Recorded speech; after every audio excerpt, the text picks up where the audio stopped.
The story begins. In the dark of the moon, the fisherman's lamp is visible. A solitary light flickers. On a drifting fishing boat, Jojo and Wazai run a small-scale gambling den. It's a mixed crowd here, occasionally attracting swindlers. But each time they encounter one, Wazai handles it smoothly. Just a while ago, Jeej informed Wazai that someone was cheating inside. 他玩得蛮大的。怎么？钞票是假的？ While it seemed like Wazai was just getting close, he had already broken their scheme. 是不是赌得很大？是啊，他押了20万。我跟你赌。那就尽管来啊。 After Wazai's maneuvers, the cheater kept changing cards but never got the hand they wanted. 20点，好险啊！还要拼吗？白痴才会要。 你要不就好了吗 ？S 哎，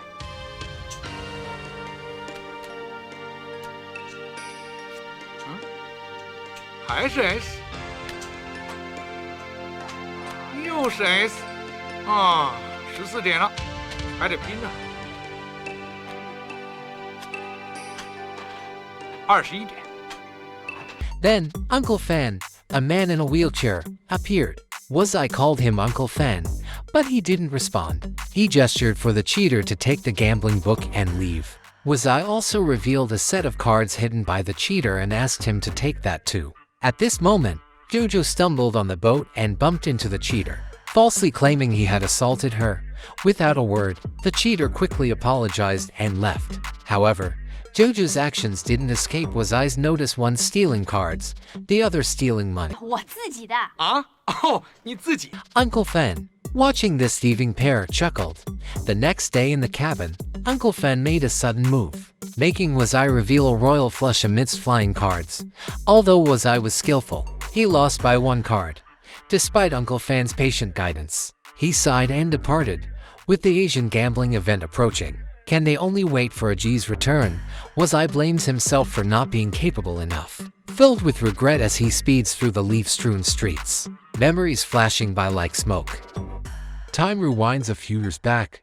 Apart from Wazai, Uncle Fan had 2 disciples, Aji and Afe. Aji was acclaimed as the fastest hand-speed person in Asia, a source of pride for Uncle Fan. Uncle Fan led Aji and Afe into a gambling game with islanders. Uncle Fan instructed Afe not to act independently and to abstain from asking for an additional card on the 4th draw. Table knock was the signal. The game boiled down to Eiji and Yamamoto competing.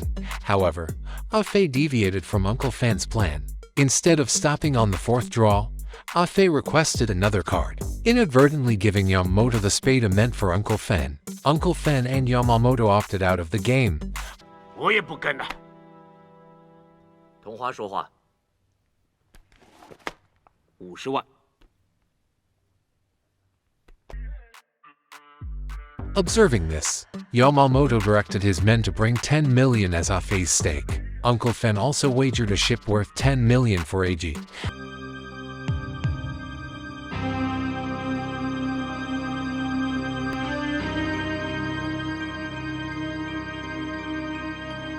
Afe got to pairs, unaware that despite swapping Eiji's bottom card, Eiji still managed a flush. Afe ultimately lost. Yamamoto, upset by the loss, stood up, but Afe fatally stabbed him. Surprisingly, Afe had bought off all the men present, aiming to seize all the money and eliminate them. Wazai rushed in to save Uncle Fan. In an attempt to aid Uncle Fan's escape, they leaped from a tall building, resulting in Uncle Fan's legs being maimed. Amidst the chaos, Eiji, facing a crowd, couldn't flee and was framed by Afe. Consequently, Eiji spent 8 years in prison. Eiji had grown up under Uncle Fan's care on the gambling ship since childhood. Since Uncle Fan's framing, Wazai's life purpose became avenging Uncle Fan. Afe took over Uncle Fan's gambling ship and expanded its reach. With a heavy heart, Wazai gazed at a distant cruise ship. Legend had it that before the gambling god retired, he gifted to jade plaques to those he was indebted to. Possession of these plaques granted one the ability to call upon the gambling god's aid for assured success in gambling. Presently, one plaque had mysteriously returned to the gambling god's possession. while the other remained untraceable. Contemplating the distant cruise ship, Wazai's mind swirled. He had reminded himself repeatedly to reclaim what was lost and prove his capability. At this juncture, the spirited Jojo, mysteriously, informed Wazai that she could arrange his boarding onto the gambling ship via friends' connections. This would allow him to display his skills in a grand showdown. However, Wazai, fearing Uncle Fan's disapproval, hesitated. Jojo grew impatient with Wazai's hesitance, tired of his constant bragging. Interrupting him abruptly, they both began revealing each other's secrets. Wazai astonishingly mocked Jojo, claiming that the eyes of the fish caught are bigger than hers. Hey, this joke has gone too far.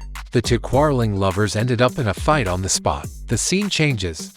Afei finds the down and out Uncle Fan, demanding the god of gamblers jade plaque arrogantly. With the Asian Gambling King tournament approaching, and Aji soon to be released from prison, the gambling game with Aji from years ago still haunts Afei's heart. Facing Afei's coercion and temptation, Uncle Fan would rather die than hand over the jade plaque. Afei leaves with meaningful implications. At that moment, Wazai and Jojo return. The two lock eyes with Afei, their enemy, exuding intense hostility. The next day, Uncle Fan gives Wazai an address and hands him a box. He tells them to deliver it to someone named Jishu. Uncle Fan refuses to disclose why Afei came looking for him last night, just saying that the box holds something crucial. It must be delivered to Jishu. Uncle Fan bids farewell as Wazai and Jojo leave. He also tries to dismiss Big Brother, but Big Brother insists his life is owed to Uncle Fan. He won't leave. He's committed. Uncle Fan knows Afei won't let go of the jade plaque matter, wishing to resolve it personally, without involving anyone else. Jojo senses Uncle Fan's odd behavior. Wazai hasn't heard of anyone named Jishu. Jojo wants to open the box, but obedient Wazai stops her, following Uncle Fan's orders. Big Brother sends a telegram, then accompanies Uncle Fan to pay respects to his deceased wife. Every move of Uncle Fan is under Afei's surveillance. Afei also gets the content of the telegram at once, a string of numbers sent to various countries and people, leaving Afei puzzled and helpless. Afei arranges for his men to take Uncle Fan and Big Brother onto a gambling ship. Afei promises to return the ship and pay an additional 10 million if Uncle Fan hands over the jade plaque. It's a trick within a trick. Uncle Fan won't believe it. He lashes out at Afei, while Afei remains composed. But Apao, by Afei's side, seems protective. Afei, impatient, pulls out a gun to harm Uncle Fan, yet Big Brother swiftly deflects the bullet.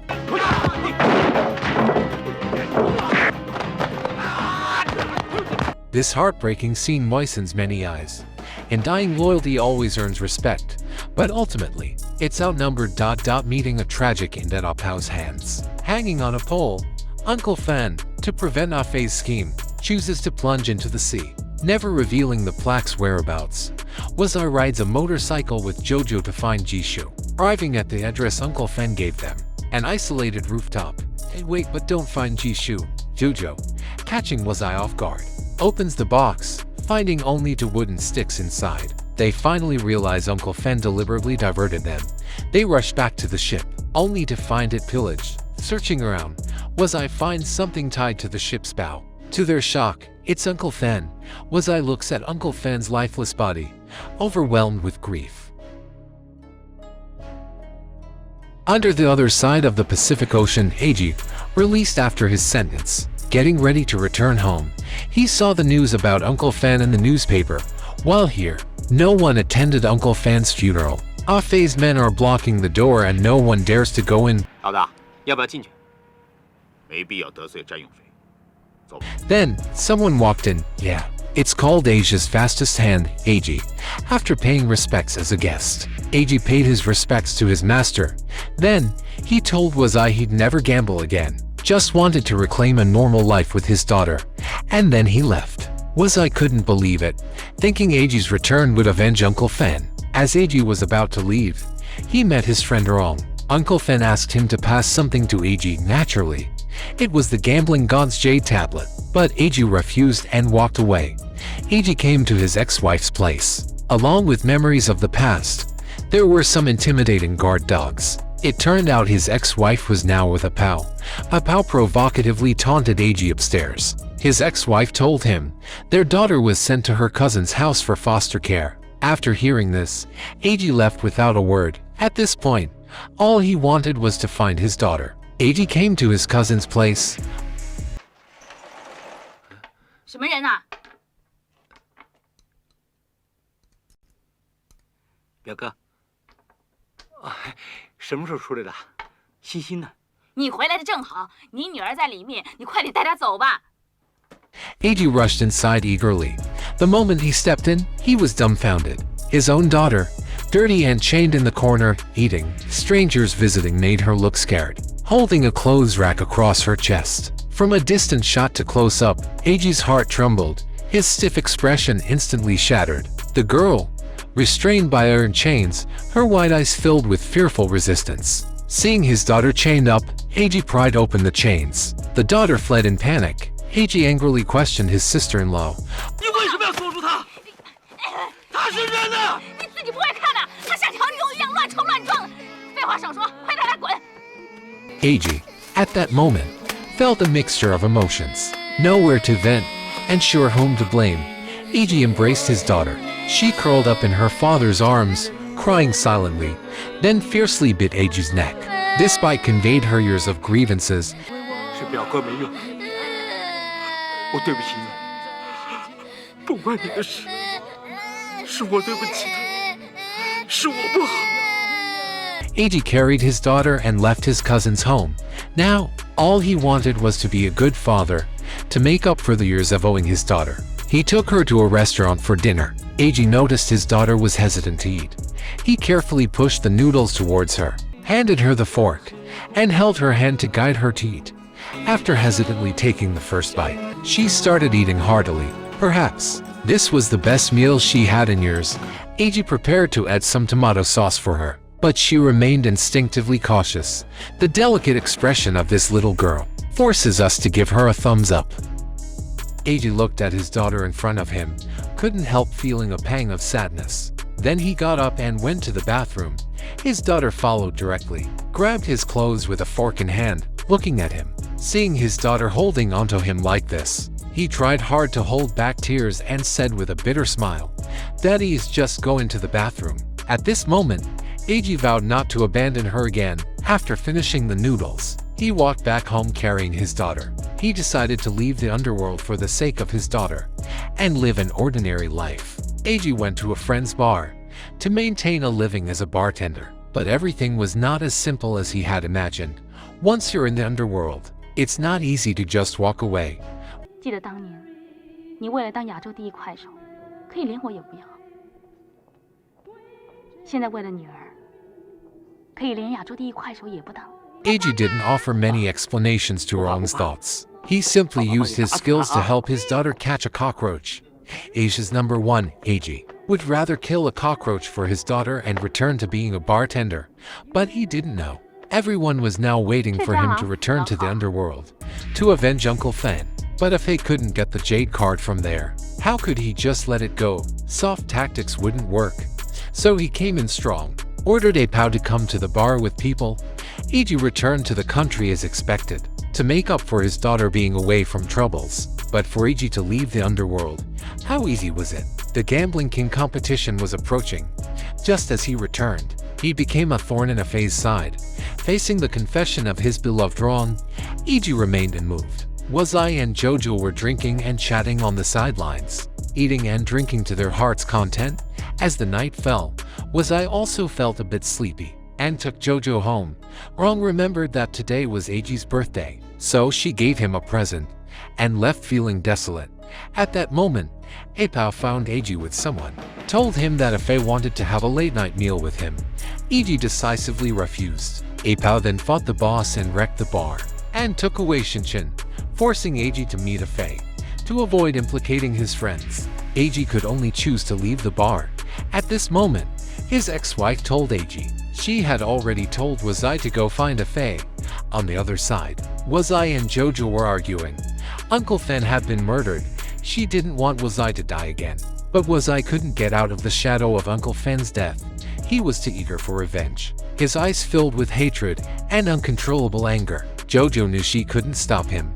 Watching Wazai's resolute figure, Jojo was helpless. Wazai went to Afei for Shinshin. Naturally, Afei wouldn't release her unconditionally, but they were all disciples of the same school. Out of respect for Uncle Fen, Afei wanted to gamble with Wazai. If he won, he could take the girl. If he lost, he'd walk out naked. The rules were simple. If Wazai could get a spade ace, it would be considered a win. But after the cards were revealed, Wazai realized Afei had switched to kings with 2 aces before dealing, and then he revealed to more aces himself. This way, he controlled all 4 aces. Wazai never had a chance to win. 厉害，我没有你快，我认输。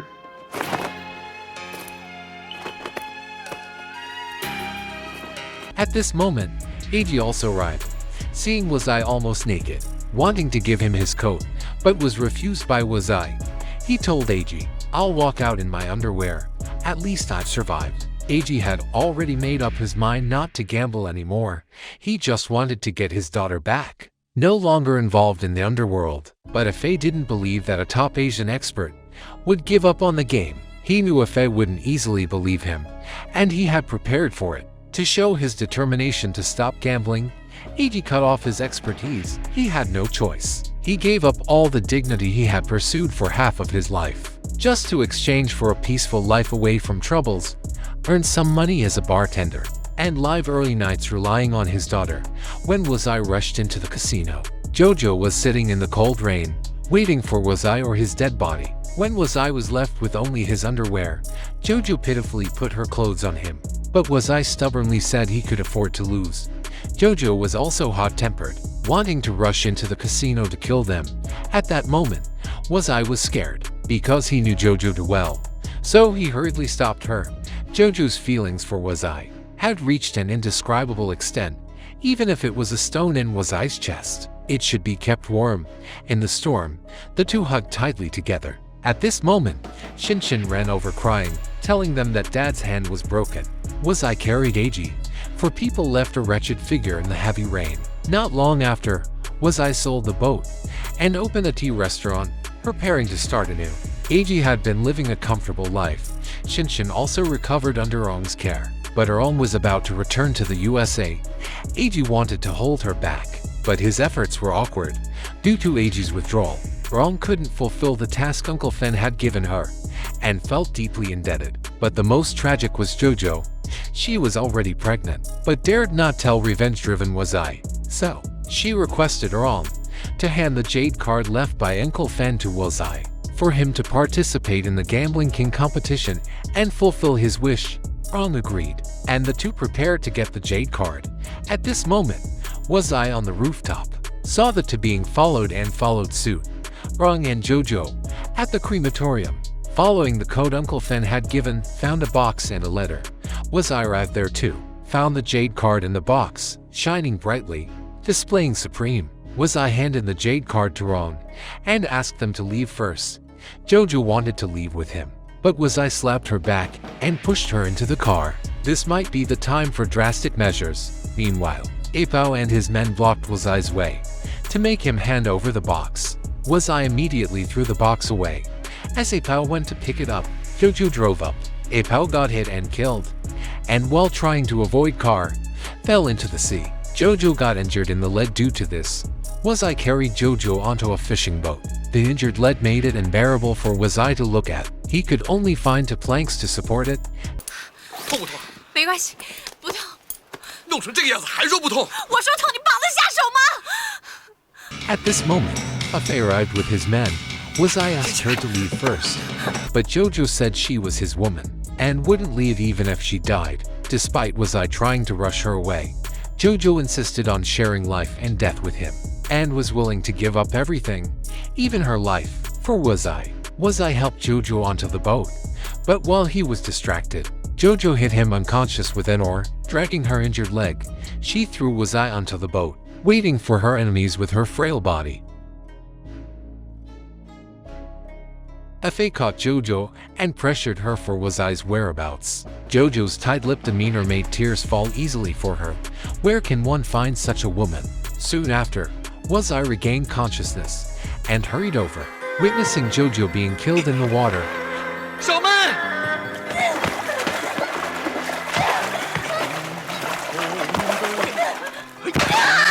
走過的日子，現在剩下我獨小妹如何讓心聲一一講你知？從來無人明白我，抓住他！唯因你給我好日子。有你有我有情有生有死有義。多少風波都願闖，只因你這一生的夢窩。有你有我有天有海有地，不可猜測總有天意，才珍惜相處的日子。道別話亦未多講，只拋低這個傷心的漢子。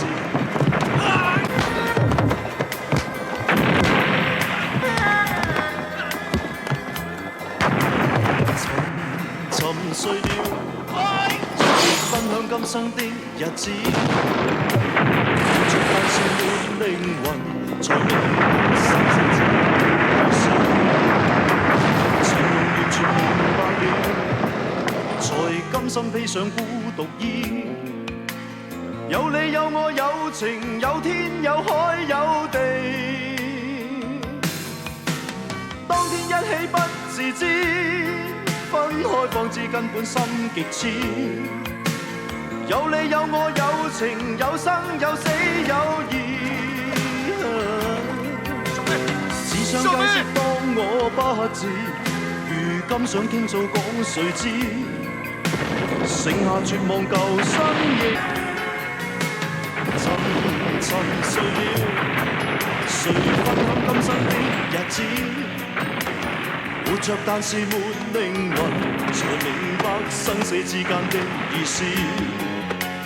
情濃完全明白了，才甘心披上孤獨衣。有你有我有情有天有海有地，當天一起不自知。This is the treacherous and dark underworld, granting everyone the most brilliant dreams, taking away everyone's most precious things. Even if Wazai was brave and fearless, he couldn't bear the pain of losing his loved one. In the end, he couldn't hold on to his beloved, a woman's death.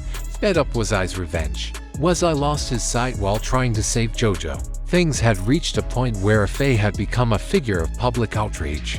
Uncle Fen remained haunted by the gambling incident from years back, but he lacked the strength to do anything and could only place his hope in Edge. Uncle Fen left behind 20 million for their gambling capital, leaving the decision about the jade pendant to Edge. Edge, clutching the gambler's jade, tossed it into the sea, not wanting more lives at stake. With blind Wazai and Arong's help, Edge ventured to the Asia Gambling King competition. Despite Edge's hand injury and Wazai's blindness, they faced off against Afei in the final. With the help of Arong, Wazai's made it all the way to the finals. Despite Edge's handicap, his experience got him through. At this point, Yang, the main sponsor, approached Edge. Edge had promised not to participate, so Yang had placed heavy bets on Afei. Yang's stakes were high, risking everything if Edge won. The tension mounted inside and out as four players settled in for the final showdown. The rules 11 rounds to decide the winner. The highest total wins the Asian Gambling King title. In the first round, Wazai and Edge folded early. While Afei had a winning hand, someone intentionally lost, losing everything and exiting the game. Afei became the biggest winner, continuing the game. Edge folded, while Wazai bet 10,000 each. Finally, Afei got a strong hand, raising by 1 million. However, Wazai folded, and any subsequent big bets by Afei made them both fold. In a round where all three got aces, they raised 2 million each. When Wazai and Edge went all in, Afei folded with a 4 of clubs. After the reveal, Wazai and Edge had a 3 and a 2, causing Edge to lose with a smaller hand. And beknownst to all, Edge and Wazai had combined their chips earlier. In the final round, Afei had 15 million left when Wazai immediately bet big, forcing Afei's hand. Although Wazai had a better hand, he gambled his life with the gambler's jade.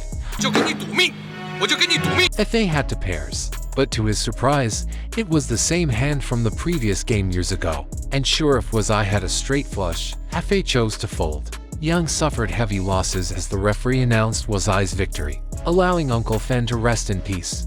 Before leaving, Wuzai revealed his cards to a Fei, showing a two of diamonds. But most infuriating was that his jade pendant was fake.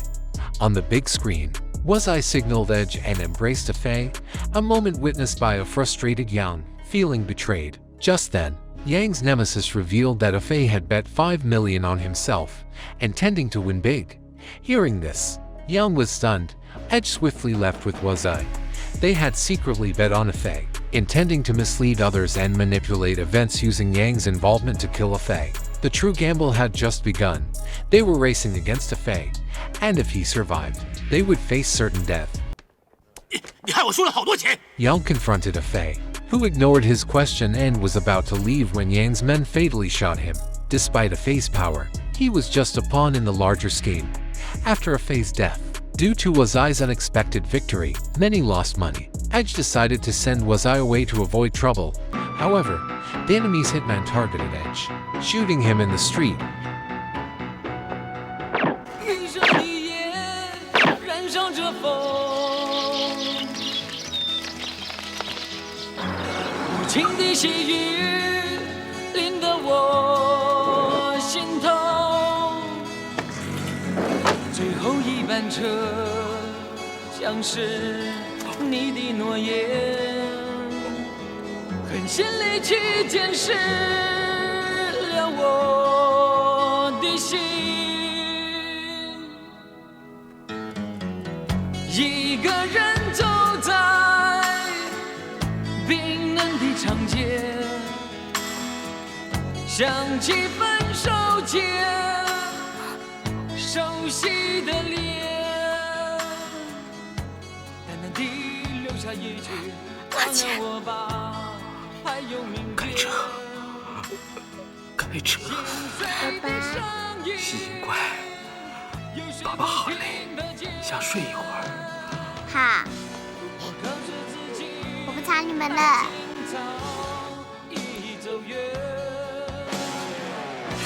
可是胸前还挂着你的项链，逃离这城市，还是